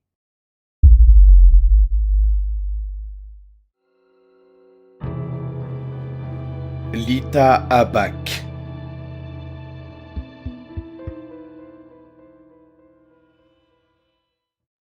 Vous vous souvenez peut-être d'en avoir entendu parler aux informations, mais en juillet 2008, une série de disparitions a eu lieu dans le quartier universitaire de Seattle. 12 personnes ont disparu, toutes étudiantes à l'université de Washington. Leurs corps n'ont jamais été retrouvés, et aucune preuve significative n'a jamais été récupérée. Elles ont toutes été présumées mortes, au grand désarroi de leurs proches. Hormis les personnes disparues, peu d'éléments de l'affaire ont été révélés au public. C'est à cela que je veux remédier. Les gens ont le droit de savoir ce qui se passe. À ce jour, l'affaire n'est plus d'actualité, et tous les documents qui s'y rapportent reposent dans l'armoire à dossier classifiée que les employés du SPD appellent jovialement le congélateur. Les enquêteurs avaient suivi plusieurs pistes, mais tout était resté sans suite. Ils s'étaient jurés de traduire le ou les criminels en justice, mais lorsque toutes leurs tentatives pour faire avancer l'affaire avaient échoué, ils avaient reculé comme des chatons effrayés à qui l'on aurait donné un coup de pied dans les tripes. La piste la plus prometteuse, cependant, a été celle qui s'est révélée relativement tôt dans la vie de l'affaire, vers le mois de septembre de la première année. Il s'est avéré que tous les étudiants enlevés possédaient les mêmes ordinateurs Apple. En soi, cela aurait pu être une simple coïncidence. Mais un examen approfondi par l'équipe médico-légale a montré que tous les étudiants avaient utilisé des serveurs proxy avant leur disparition. Pour ceux qui l'ignorent, un serveur proxy est un serveur web intermédiaire souvent utilisé pour garder l'activité Internet aussi anonyme que possible, en déguisant les adresses IP, qui, encore une fois, pour ceux qui l'ignorent, sont essentiellement des séries de numéros uniques données à chaque ordinateur connecté à l'Internet. Avec des connaissances de base et un peu d'habileté en matière de piratage, il est possible de trouver l'emplacement exact d'une personne en utilisant uniquement son adresse IP. Les serveurs proxy fonctionnent avec des adresses IP distinctes, généralement situées très loin de leurs utilisateurs. Je pense que vous avez tous déjà entendu parler des VPN. Les étudiants utilisaient donc des adresses IP modifiées. Mais pourquoi, me demandez-vous? Se cachait-il de quelqu'un? En fait, les serveurs proxy sont après tout le meilleur moyen de se cacher sur l'Internet. Au fur et à mesure que l'équipe médico-légale continuait à recueillir des informations sur les disques durs des étudiants enlevés, de plus en plus de similitudes ont été trouvées. Certaines d'entre elles pouvaient certainement être des coïncidences, mais pour d'autres, c'était franchement impossible. Voici un extrait du rapport rédigé par l'équipe d'experts en informatique légale, détaillant les similitudes entre les 12 ordinateurs portables. Tous les ordinateurs sont équipés du navigateur web Google Chrome. Tous les ordinateurs utilisent iTunes, chacun avec environ 50 gigas de musique. Comme dit plus tôt, tous les ordinateurs utilisent des serveurs proxy. Enfin, tous les serveurs proxy semblaient avoir des adresses IP basées en Islande. Ce qui est étrange. Mais le rapport ne s'arrête pas là, il se poursuit. Microsoft Word est installé sur tous les ordinateurs, mais aucun document n'est enregistré dans les dossiers des ordinateurs. C'est assez normal en fait. De nombreuses personnes enregistrent leurs documents dans des dossiers sur les clouds ou dans d'autres lecteurs. Les bureaux de tous les ordinateurs sont dépourvus de fichiers et d'icônes, à l'exception d'un document qui apparaît au centre de tous les ordinateurs et qui s'intitule Lita A-BAC. Le document ne contient aucun texte. C'est là que les choses deviennent très étranges. Lita A-BAC est une phrase islandaise qui signifie quelque chose comme « Regardez derrière vous ». Il semble que le fichier sur le bureau soit d'ailleurs le seul document enregistré sur les 12 ordinateurs. Une fois est une coïncidence. 2 fois, c'est aussi une coïncidence. Mais 12 fois ? Le même document vide, enregistré au même endroit avec le même titre, c'est tout simplement impossible. Mais clairement pas impossible au point d'être impossible, si vous voyez ce que je veux dire. Le rapport s'est poursuivi un peu plus tard, mais sans rien d'aussi significatif. Les empreintes digitales relevées sur les claviers ne correspondaient à aucune d'entre elles. Il n'y avait rien d'autre pour les relier que les documents. Les spécialistes de la police scientifique ont été effrayés par les résultats, mais aucun d'entre eux n'a signalé d'activité suspecte ou paranormale par la suite. Les serveurs proxy basés en Islande et les documents dont les titres sont rédigés en islandais ont conduit les enquêteurs à rechercher d'autres liens entre l'Islande et les étudiants disparus. Ils se sont adressés à leurs parents, probablement dans l'espoir de découvrir que tous les étudiants avaient peut-être de la famille en Islande, ou quelque chose dont ils avaient besoin pour résoudre l'affaire, ou du moins progresser. Mais bien sûr, aucun des étudiants n'avait de lien apparent avec le pays. Pas de parents, pas d'amis, rien. Les enquêteurs ont interrogé des dizaines de personnes, mais n'ont rien trouvé d'intéressant. La situation commençait à être désespérée. Jusqu'à ce qu'un an plus tard, en juillet 2009, la police nationale islandaise à Reykjavik signale une série de personnes disparues, sans laisser de traces. C'était ça. C'était ce dont le SPD avait besoin. Il s'est empressé de contacter le bureau de Reykjavik et d'organiser une réunion, espérant que les 2 affaires se recoupent d'une manière ou d'une autre. Les enquêteurs de Seattle se sont rendus à l'étranger. Les informations qu'ils ont trouvées étaient tout simplement terrifiantes. 12 personnes de Reykjavik avaient disparu. Elles étaient toutes des étudiantes à l'université d'Islande. Elles possédaient toutes des ordinateurs Apple. Elles utilisaient toutes des serveurs proxy. Les adresses IP des serveurs proxy étaient basées à, vous l'avez deviné, Seattle. Toutes les étudiantes avaient installé Microsoft Word, mais n'avaient sauvegardé qu'un seul document vide sur leur bureau vide. Pouvez-vous deviner son titre ? Lita A-BAC, bien sûr. Lorsque les 2 équipes d'enquêteurs ont partagé leurs informations, les choses se sont enfin éclaircies pour les 2 affaires. Il s'agissait manifestement de l'œuvre d'un seul et même cerveau criminel. Il fallait que ce soit le cas. Ils allaient attraper le coupable, quel qu'il soit, au nom de la justice. Même s'il n'y avait pas de corps à retrouver et que, pour ce qu'ils en savaient, les étudiants disparus étaient peut-être tous en vie, quelque part, en bonne santé et en paix. La bouffée d'optimisme a pris fin au bout de quelques jours, lorsque l'équipe médico-légale islandaise a dépoussiéré les claviers d'ordinateur pour constater qu'aucune des empreintes ne correspondait. Les agents du SPD, bien que déçus, n'ont pas été surpris pour autant. Une fois de plus, c'était sans espoir, comme tant d'autres choses. Il n'y avait toujours pas de suspect. Il n'y avait toujours pas de preuves pour condamner. Il n'y avait qu'un tas de coïncidences très très flippantes. 24 d'entre elles pour être exactes. Rien de plus. Et certainement rien de moins. Les pistes ne menaient nulle part. La recherche de ce qui est arrivé aux étudiantes est devenue une enquête conjointe entre les bureaux d'outre-mer, mais il n'y a jamais eu d'autres pistes significatives. Les affaires, ou plutôt l'affaire singulière, stagnaient.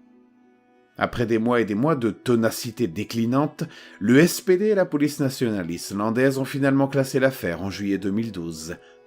Froide, gelée, stérile, la toundra, l'affaire était close.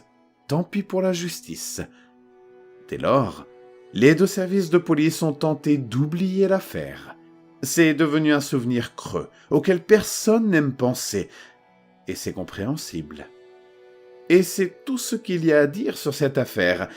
J'ai écrit ça maintenant parce que je m'ennuie beaucoup, et que j'ai pensé que c'était suffisamment intéressant pour que je vous en parle. Il faut que j'aille prendre une douche maintenant. Enfin, avant de partir, j'aimerais m'assurer que vous vous rendez compte à quel point il a été difficile de laver le cerveau des étudiantes en leur faisant lire mes histoires. Les humains sont très perspicaces lorsqu'il s'agit de ce genre de choses. Leur viande en valait la peine cependant, très tendre et délicieuse. Mais là, j'ai encore un peu faim, ou plutôt comme on dit, itabak.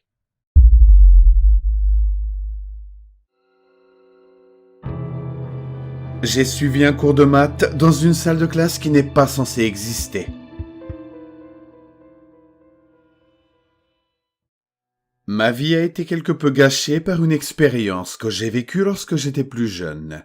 Je repense souvent à l'époque où cette expérience s'est produite. Personne n'a jamais cru à mon histoire à l'époque, alors j'ai décidé de l'écrire maintenant, pour que le monde entier la voie. Tout a commencé vers l'âge de 14 ans, lorsque ma famille a déménagé. Mon père s'était vu offrir un emploi mieux rémunéré, et à peine une semaine plus tard, nous avions vendu notre maison et loué un appartement dans la ville où nous avons déménagé. Nous avons déménagé pendant l'été, ce qui a simplifié la rentrée dans ma nouvelle école. Au début du trimestre, j'ai marché nerveusement de notre appartement à l'école, qui était assez proche. Je n'avais pas eu la chance de rencontrer des enfants du quartier. Je ne connaissais donc personne et j'avais peur de devoir me faire de nouveaux amis tout seul. Je ne me souviens pas avoir parlé à qui que ce soit ce matin-là. J'étais trop timide. J'ai juste pris mon emploi du temps d'une main légèrement tremblante et j'ai regardé quel était mon premier cours. Mathématiques dans la salle 104. J'ai regardé le petit plan de l'école qu'on m'avait donné. Je l'ai regardé encore et encore. Je ne voyais pas du tout le numéro de ma salle de classe. Il n'y avait plus aucun membre du personnel autour de moi et j'ai commencé à paniquer. Où diable dois-je aller ? J'ai remarqué, sur le plan du bâtiment, qu'il y avait toute une partie à droite de l'école qui semblait avoir beaucoup de salles de classe, mais pas de numéros. Les numéros de classe à l'extrême gauche de l'école étaient les numéros 300 à 310, tandis qu'au centre du bâtiment, les salles étaient désignées par les numéros 200 à 230. J'ai décidé que ma salle de classe 104 se trouverait logiquement à droite. Je marchais dans de longs couloirs. La plupart des autres élèves n'étaient pas nouveaux et avaient donc déjà rejoint leur classe pendant que je contemplais mon plan. De ce fait, les couloirs étaient maintenant déserts. Rétrospectivement, j'aurais dû trouver le bureau d'aide et leur demander de m'indiquer le chemin. Mais j'étais si timide que je préférais essayer de me débrouiller seul. Quoi qu'il en soit, j'ai suivi le plan du bâtiment, et au bout d'un long couloir étrangement silencieux, mon passage a été bloqué par des doubles portes en bois, d'aspect plutôt ancien, qui ne s'ouvraient pas lorsque je les poussais. Cela me paraissait anormal, comme si cette partie du bâtiment n'était pas destinée à être pénétrée.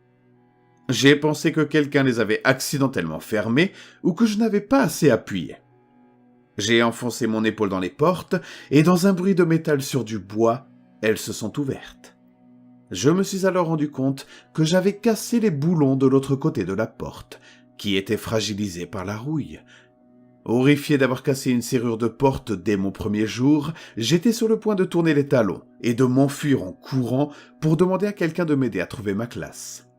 De toute évidence, je ne devrais pas me trouver dans cette partie de l'école de toute façon. Le nouveau couloir était vieux et poussiéreux. Les casiers étaient tous ouverts et inutilisés. Une légère odeur de moisissure flottait dans l'air. Mais en me retournant, j'ai remarqué les numéros peints sur les vitres des portes le long du couloir. Sur celle qui était la plus proche de moi, on pouvait lire le numéro 100. Perplexe, je vérifie à nouveau mon emploi du temps pour m'assurer que j'ai bien lu le bon numéro de classe. Mais c'était clair, ma salle de classe était bien la 104. Et juste le long de ce couloir apparemment. J'ai commencé à marcher lentement, en regardant les fenêtres de chaque classe que je croisais. Classe 100, vide. Classe 101, vide. Classe 102, vide, à l'exception d'un squelette en plastique accroché dans un coin, à côté d'une pile de blouses jaunies d'étudiants. C'est tout de même suffisant pour me faire tressaillir. Alors que je vérifiais la salle 103, vide, j'entendis la voix d'un homme adulte venant de la salle d'en face. Enfin la salle 104. J'ai jeté un coup d'œil par la fenêtre. Elle était pleine. Mais ce n'était pas ce que je m'attendais à voir. Bien sûr, il y avait un professeur, portant un costume marron usé et un nœud papillon bleu. Et il y avait des élèves, tous concentrés sur ce professeur, assis à l'écart les uns des autres sur des tables en bois démodées. Ce qui m'a interpellé, c'est ce qu'il portait. On aurait dit une salle de classe tirée d'un vieux film ou d'une vieille émission. Le professeur se tenait à côté d'un tableau noir poussiéreux. Malgré cette bizarrerie, j'ai tout de même frappé à la porte. J'ai supposé que l'école avait un budget limité.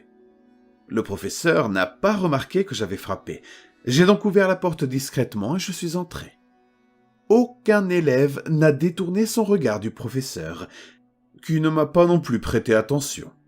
Je me suis maladroitement excusé pour mon retard, prétextant que je m'étais perdu. Je me suis ensuite dirigé vers le seul siège libre de la classe et je me suis assis. J'ai senti mes joues brûler d'embarras. J'ai dû interrompre le cours, me suis-je dit. Quelques secondes plus tard, le professeur commença son cours de manière plutôt décontractée. Il s'appelait Monsieur Taylori. Il a commencé à écrire des équations au tableau et à demander à la classe de les résoudre. Le cours était plutôt ordinaire, à l'exception du fait qu'aucune calculatrice n'était utilisée. Chaque fois que je levais la main pour répondre à une question, presque pour essayer de regagner les faveurs du professeur, il l'ignorait et choisissait toujours un autre élève pour répondre au problème. La leçon s'est terminée brusquement après ce qui m'a semblé être des heures. À la fin, je m'ennuyais et j'étais malheureux. Je voulais juste rentrer chez moi et me plaindre de la façon dont on m'avait ignoré. Lorsque j'ai quitté la pièce, j'ai eu faim. J'ai jeté un coup d'œil à ma montre et j'ai été choqué de voir que la journée d'école était terminée. Une journée entière de mathématiques ? C'est l'horreur. J'avais décidé de détester cette école. Je rentrais lentement chez moi, en repassant les événements de la journée dans ma tête. Tout cela était très bizarre, mais je supposais que je finirais par m'habituer à cette nouvelle école. Lorsque je suis arrivé à la maison, ma mère était en train de parler au téléphone. Son visage affichait de la confusion. Elle m'a entendu entrer et a froncé les sourcils en me voyant. Elle s'est mise en colère et a demandé à son interlocuteur de patienter, puis elle m'a accusé d'avoir séché l'école. La confusion a suivi. Je lui ai dit que j'étais en classe toute la journée, mais qu'apparemment l'école avait téléphoné pour dire que je n'avais pas de cours et qu'elle ne m'avait pas vu après avoir récupéré mon emploi du temps. J'ai bien expliqué que j'étais dans la classe de Monsieur Taylori, dans la classe 104, toute la journée. J'ai dû rater le registre quand j'étais en retard, me suis-je dit. Ma mère a fait une pause et a raconté mon histoire à l'école au téléphone. Son expression s'est figée au bout de quelques secondes, puis elle m'a regardé d'un air plutôt inquiet. Elle a raccroché le téléphone et m'a raconté ce que l'école avait dit. Monsieur Taylori n'avait pas travaillé à l'école depuis 38 ans. Apparemment, la salle 104 faisait partie d'une section abandonnée de l'école qui n'avait pas été utilisée depuis une fusillade survenue il y a près de 40 ans. L'école pensait que j'étais en train de faire une mauvaise blague. Ce soir-là, Je suis allé sur Internet pour vérifier si ce que l'école avait dit était vrai. J'ai rapidement trouvé de vieux articles de journaux sur le massacre de l'école qui avaient été archivés. Un fou était simplement entré dans l'école avec un fusil de chasse et avait abattu une classe entière. Il avait bloqué la porte et abattu tout le monde dans une salle de mathématiques. Une vieille photo granuleuse montrait la classe où les meurtres avaient eu lieu. Je l'ai reconnue immédiatement. C'était la classe 104. Une rubrique nécrologique montrait des hommages aux morts et des photos de tous les morts. Je les ai reconnus aussi. Monsieur Taylori et tous les élèves avec lesquels j'avais passé une journée. Mon cœur s'est arrêté. Je me sentais mal. J'ai ressenti la peur dans tout mon corps. Après ce jour, j'ai changé d'école.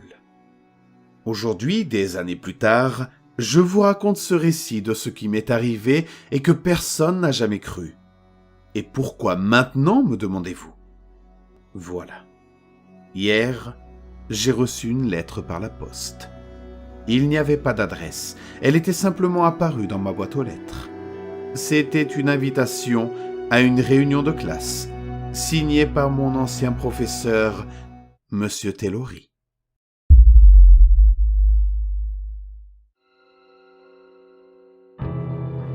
Je croyais que mon père nous avait sauvés, jusqu'à ce que je sente l'odeur de la montre. Quand j'étais enfant, il n'y avait rien à manger. J'étais l'aîné d'une famille de 5 enfants, et je devais donc veiller à ce que mes frères et sœurs mangent avant moi.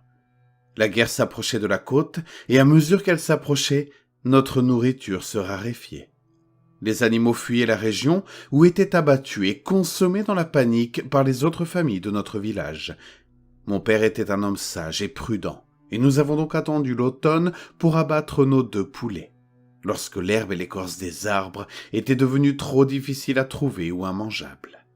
Les autres familles savaient que nous avions des poulets, et notre père restait debout toute la nuit, chaque nuit, pour les surveiller.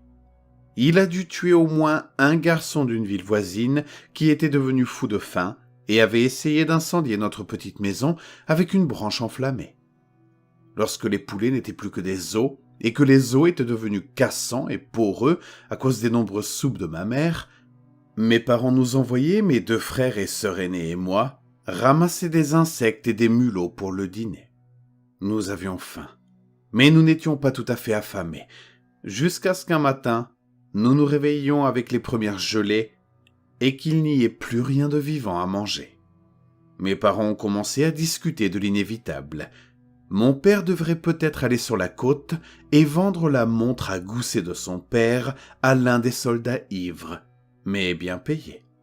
C'était la seule chose de valeur que nous possédions et le seul héritage familial que mon père avait à me transmettre.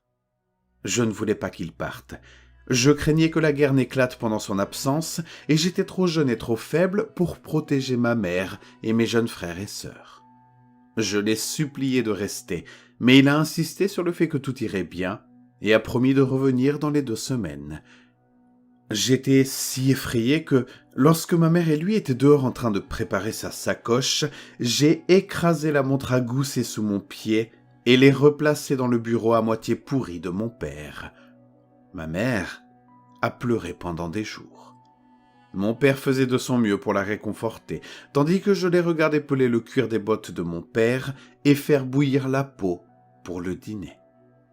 La nuit suivante, ma mère a trouvé un rat mort et a fait bouillir la maladie avec la nouvelle neige tombée à l'extérieur. Le soir suivant, elle nous a rempli le ventre d'eau de rat et de neige fondue. Mon petit frère Albert a empêché tout le monde de dormir cette nuit-là en pleurant de faim. Il réclamait tout ce que nous avions mangé lorsque nous avions un jardin et des animaux. Du ragoût de bœuf, des petits pains blancs, du maïs succulent et de l'agneau épicé. Il faisait gémir nos estomacs et nous torturait, et je lui criais bientôt de se taire, tandis que ma mère sanglotait dans sa chambre. Mon père a caressé les cheveux d'Albert pendant des heures. Puis il est retourné dans sa chambre et celle de mère, fermant la porte derrière lui. Albert gémit jusqu'à ce que la mince lumière de l'aube passe à travers nos rideaux usés. j'entendais mon père dans sa chambre, en train de bricoler sa montre. Ma faim avait depuis longtemps vaincu ma peur des soldats, et je priais silencieusement pour qu'ils puissent la réparer. Mon père travailla sur la montre à gousset tout au long de la journée et de la nuit. Célia avait trouvé des grillons morts dans les murs de la boulangerie abandonnée, et pendant que nous les mangions, mon père sortit de sa chambre avec ma mère juste derrière. J'avais presque oublié le sourire qu'il arborait, car je ne l'avais pas vu depuis la naissance de ma plus jeune sœur. Il nous a dit qu'il avait réparé la montre de grand-père et qu'il avait entendu parler d'un campement de soldats à proximité. Dans 3 jours, nous promit-il, 3 jours, il reviendrait avec des carottes, de l'agneau et des petits pains si gros qu'ils nous rempliront le ventre pendant 1 an. Nous avons battu des mains de joie et couru dans notre petite cour en terre battue avec une allégresse qui semblait être une langue étrangère pour nous. Mon père nous a dit que nous devions tous aider notre mère à trouver de belles choses pour décorer la table. Le lendemain matin, il nous a donné à chacun un morceau de caoutchouc de la semelle des chaussures de maman à mâcher et nous a envoyés en mission après nous avoir embrassés et promis d'être de retour avant que nous nous souvenions de son départ. Nous nous sommes beaucoup amusés ce jour-là en ramassant des fers à cheval et des tessons de verre. Nous avons enfilé des bouts de ficelle dans les fers à cheval pour les suspendre au-dessus de la table et nous avons attaché les morceaux de verre aux extrémités en espérant qu'ils scintilleraient à la lumière de la lampe. Nous sommes rentrés à la maison au coucher du soleil, heureux de notre journée de travail et impatients d'y retourner le lendemain. Nous n'étions pas encore en vue de la maison lorsque j'ai senti pour la première fois l'odeur des oignons, du bouillon de poulet, de l'agneau épicé et même des sucreries. J'ai couru aussi vite que j'ai pu, laissant tomber notre vaisselle en chemin dans ma quête éperdue de nourriture. J'ai franchi la porte et j'ai trouvé ma mère au fourneau, préparant notre repas avec un respect tranquille. Je l'ai entourée de mes bras et lui ai demandé si notre père était déjà rentré. « Oui, mon amour, m'a-t-elle dit. Il a eu la chance de rencontrer un riche mercenaire sur la route qui a été trop heureux d'acheter la montre de ton grand-père, m'a-t-elle expliqué. Je la serrai encore plus fort dans mes bras et m'assis à la table tandis que mes frères et sœurs passaient la porte. Ils trouvèrent rapidement leur place, le regard affamé et plein d'attente. Mon père sortit de la chambre et s'assit au bout de la table, tandis que mère apportait un plat fumant d'agneau bouilli et épicé. Elle nous a fait un signe de tête et nous avons rempli nos mains de cette viande riche, sans nous soucier de nos assiettes. Après le dîner, on nous envoya au lit le ventre plein. Personne n'ayant prononcé un seul mot depuis que notre nourriture avait été mise sur la table. Nous avons mangé à satiété la nuit suivante, puis la suivante et la suivante encore. Mais à mesure que nos réserves de nourriture s'amenuisaient, la santé de notre mère se détériorait. Chaque jour l'épuisait un peu plus, jusqu'à ce que nous soyons obligés de nous battre pour des bouts de viande crue, alors que notre mère gisait, faible et flétrie, tout près de nous. La première nuit que j'ai passée sans manger a été la nuit où l'éther brumeux et joyeux a commencé à se dissiper et où mes souvenirs des derniers jours sont devenus confus. Je me rappelais que l'agneau épicé que j'avais consommé avec tant de férocité était en fait maladivement sucré et que les accompagnements que j'avais sentis de loin n'avaient jamais été apportés à la table. Je ne me souvenais pas que ma mère ait mangé quoi que ce soit depuis le retour de mon père. Au lieu de ça, elle s'était assise tranquillement à côté de nous à table, regardant le tas de viande grise que nous avions consommé avec tant d'ardeur. Et mon père, je ne me souvenais pas avoir entendu sa voix depuis le matin où il était parti pour le campement des soldats. Sa chaise était restée vide, nuit après nuit. Et alors que les périphériques de ma mémoire prenaient forme, je n'étais pas tout à fait sûr qu'il ait été jamais là. Du moins pas depuis le matin, où il avait découpé des morceaux de caoutchouc dans les chaussures de ma mère à la table. Effrayé et affamé, je ne trouvais le sommeil qu'aux heures les plus sombres de la nuit. Le lendemain matin, lorsque ma mère sortit de sa chambre, je lui demandai où était passé mon père. Elle m'a dit qu'il était parti pour devenir soldat, et qu'il nous avait envoyé peler l'écorce des buissons dans la forêt. Mais mon père n'est jamais revenu. Si je n'ai pas réalisé ce qui s'était passé à l'époque, c'est peut-être parce que c'était trop horrible pour y penser et que j'avais très faim. Mais ma mère est morte il y a quelques jours, et dans sa mort, elle m'a révélé la vérité. De ses maigres possessions, elle m'a légué une petite boîte qui ne contenait rien d'autre qu'une montre à gousset brillante et cassée. Peut-être voulait-elle que je me souvienne de tout cela, le seul espoir de survie que j'avais écrasé sous mon talon. La dernière étreinte affectueuse de mon père avant qu'il ne nous envoie chercher des pansements pour le festin. La viande grise beaucoup trop assaisonnée, et l'odeur rance qui avait commencé à s'échapper de dessous la porte de notre maison, devenant plus âcre chaque jour. Mon père a fait plus de sacrifices pour sa famille que la plupart des gens n'en feraient jamais. J'avais l'habitude de me plaindre de n'avoir aucun souvenir de lui, pas d'héritage familial à transmettre à mes propres enfants. Mais aujourd'hui, j'ai sa montre à gousset, un objet que je ne peux pas donner à mes enfants. Non pas parce que le verre est brisé, mais parce que les engrenages sont fissurés. Je ne peux pas me séparer de la montre parce que c'est une malédiction que je dois porter, car le métal brillant et tordu n'a jamais perdu l'odeur écœurante de cette viande douce et argentée.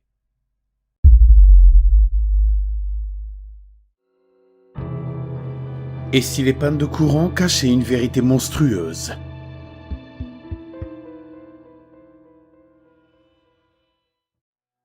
Je pense que cela a commencé il y a plusieurs semaines. Les appareils électroniques de ma maison se sont mis à clignoter. Au début, ce n'était qu'une petite gêne. Je me connectais à Internet et mon ordinateur s'éteignait. Ou bien je faisais cuire quelque chose au four et il s'éteignait à mi-chemin. J'ai appelé un électricien qui m'a dit que le câblage de ma maison était en parfait état. Ne le croyant pas, j'ai appelé plusieurs autres électriciens qui m'ont tous dit la même chose. J'ai essayé d'utiliser moins d'électricité dans la maison, pensant que je la surchargeais. Finalement, j'ai appris à vivre avec. Ce qui a attiré mon attention, c'est lorsque mes collègues ont commencé à se plaindre de la même chose. La femme du bureau voisin m'a confié que son iPhone était tombé en panne alors que la batterie était pleine et qu'il s'était remis à fonctionner quelques minutes plus tard. Bientôt, nous avons entendu des bribes d'informations à ce sujet dans les journaux télévisés. On nous a dit que le problème serait bientôt résolu, sans plus. J'ai rapidement découvert que notre région n'était pas la seule touchée. De nombreuses régions du pays, et plus tard du monde, étaient touchées. Les choses ont commencé à s'aggraver.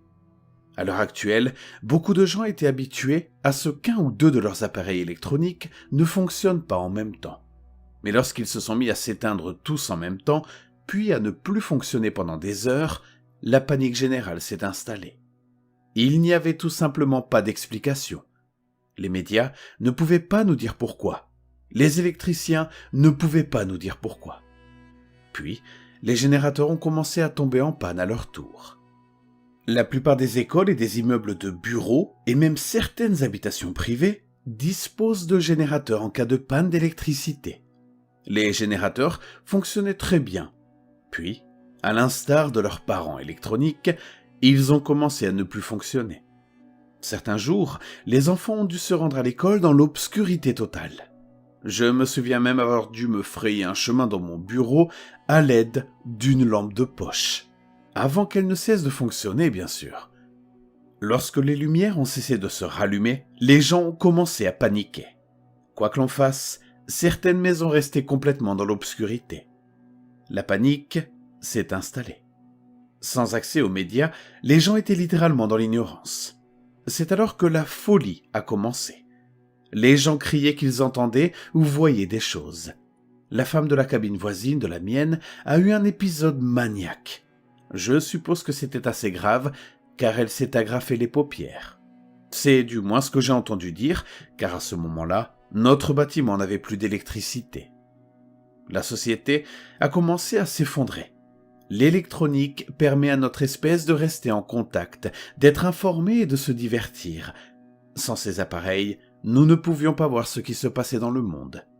J'ai cessé d'aller au travail. Plus personne n'allait vraiment nulle part.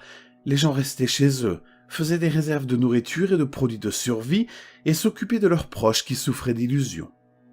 Pendant la journée, le seul moment où il y avait de la lumière, maintenant, j'ai vu un homme s'effondrer sur ma pelouse. Je me suis précipité pour l'aider, mais dès que je me suis approché de lui, il s'est mis à hurler et à s'agripper à l'air. « Oh mon Dieu, la lumière! Nous avons besoin de la lumière! Rallumez-la, s'il vous plaît !» disait-il. J'avais peur de m'approcher de lui. J'ai fait quelques pas de plus jusqu'à ce qu'il me dise quelque chose de stupéfiant. « Ils viendront si nous n'avons pas de lumière. Ils viendront pour nous tous, hommes, femmes, enfants. » J'ai senti mes cheveux se dresser sur ma tête. Je suis un homme rationnel, pratiquant, mais à la façon dont cet homme criait, à la façon dont ses yeux regardaient, j'ai senti qu'il ne souffrait peut-être pas simplement d'un délire. J'aurais bien voulu lui poser plus de questions, mais il s'est effondré, son cœur cédant à une nouvelle attaque. Il est resté allongé à la lumière de ma pelouse. Je ne voulais pas le laisser là, mais je ne pouvais pas appeler la police et je n'avais jamais vu son visage dans ce quartier. J'ai fini par le traîner jusqu'au poste de police à l'autre bout de la ville, même si je savais que les flics ne seraient pas là. Lorsque j'ai repris le chemin du retour, le soleil se couchait, sa pénombre jaune et orange s'étirant à l'horizon à l'approche de la nuit. J'ai senti mes cheveux se hérisser à nouveau lorsque je me suis précipité chez moi, claquant la porte derrière moi. 1 heure plus tard, j'étais presque en train de m'endormir. Je ne faisais pas grand-chose d'autre ces jours-ci d'ailleurs, quand un cri impie, d'agonie pure, a déchiré l'air comme un couperet à travers la vapeur. Un cri a glacé le sang, venant de quelques maisons plus loin. J'ai sursauté dans mon lit et je me suis précipité dans la maison. Quelques autres m'ont rejoint et nous avons attendu de voir ce qui se passait. Cependant, personne n'est venu à la porte. Personne n'a crié à l'aide. L'un des hommes qui était venu aider a décidé d'aller voir ce qui se passait. Il a enfoncé la porte et a disparu dans l'obscurité. Quelques instants plus tard, nous avons également entendu son cri. Mais comme nous étions plus près cette fois, nous avons aussi entendu de nouveaux bruits. Le bruit écœurant de la succion, puis de la déchirure de la chair sur les os. Des rires inhumains à 2 tons, du sang qui éclabousse les murs comme la toile d'un artiste moderne. Mon souvenir suivant est l'arrivée à la maison. Si j'y réfléchis bien, je me souviens avoir vu l'un d'entre eux à travers l'une des fenêtres de la maison. Je n'ai vu que ses yeux dorés et brillants, bien sûr. L'être lui-même était noir, comme l'obscurité dans laquelle il vit. Bien sûr, il avait ses dents. Mon Dieu, ses dents! Quand il m'a souri à travers la fenêtre, je les ai vues. Brillantes, blanches et acérées, les entrailles de ses victimes y pendaient comme des serpentins. Et maintenant, je suis là. Je suis enfermé dans ma chambre, seul le clair de lune de ma fenêtre circulaire jaunie guide mon stylo pendant que j'écris ceci. La panique à l'extérieur est audible, ils essaient de combattre ce monstre. Quel qu'il soit, mais ils échouent. J'entends de plus en plus de cris, alors que ceux qui ont été trop courageux ou trop stupides pour courir attaquent la bête.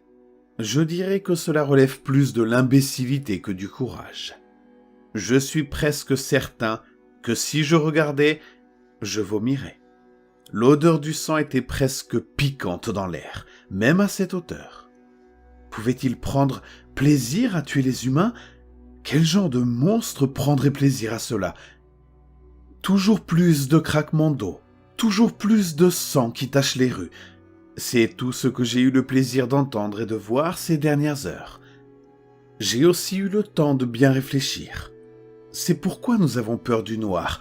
Ces choses sont l'obscurité, la pire des choses. C'est la raison pour laquelle les enfants doivent dormir avec une veilleuse. La lumière les tue. C'est pourquoi ces choses n'attaquent pas en plein jour, ou dès qu'il y a la moindre lumière, même celle d'un écran d'ordinateur. Ils font attention à ne pas apparaître aux humains. Quand ce n'est pas l'heure du repas, bien sûr. Mais maintenant, je sais pourquoi tout le monde a peur du noir quand il est enfant. Je me souviens avoir vu l'un d'eux du coin de l'œil quand j'avais 5 ans. Ma mère m'a dit que je voyais des choses, que ce n'était pas réel, que ça n'existait pas, que c'était le fruit de mon imagination. Bref, si je peux tenir quelques heures de plus, le jour se lèvera. Peut-être que les secours arriveront, mais ils ne pourront pas m'attaquer. Je serai en sécurité.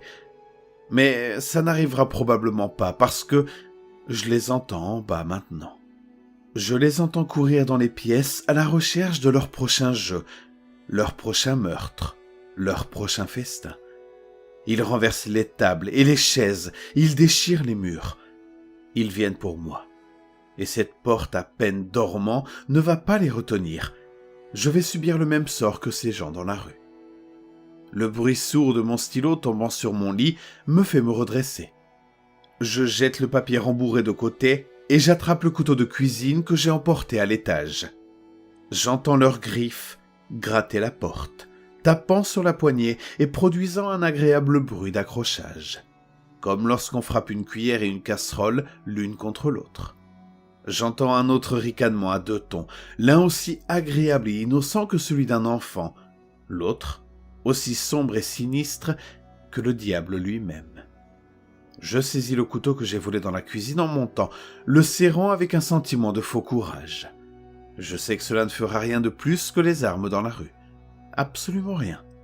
Mes articulations sont cassées, et je sais que je devrais me concentrer sur la survie, mais tout ce à quoi je pense, c'est pourquoi. Pourquoi fallait-il que ça arrive ? Qu'est-ce qui a éteint les lumières ? Est-ce que c'était juste notre heure en tant qu'humain de partir ? Est-ce que c'est juste le moment pour notre espèce de s'éteindre ? Mes pensées voyageaient à une vitesse que je pouvais à peine comprendre. Puis elles se sont toutes arrêtées lorsque l'horrible grincement de l'ouverture de ma porte a lentement brisé ma pseudo-confiance, mes yeux rencontrant les leurs. Je lâche le couteau, mes doigts ne tenant plus.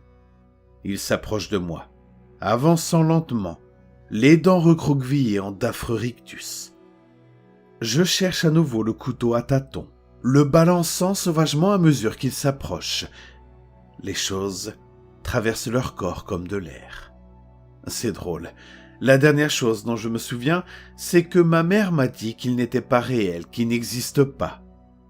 Mais le problème, c'est que l'on ne peut pas tuer ce qui n'existe pas.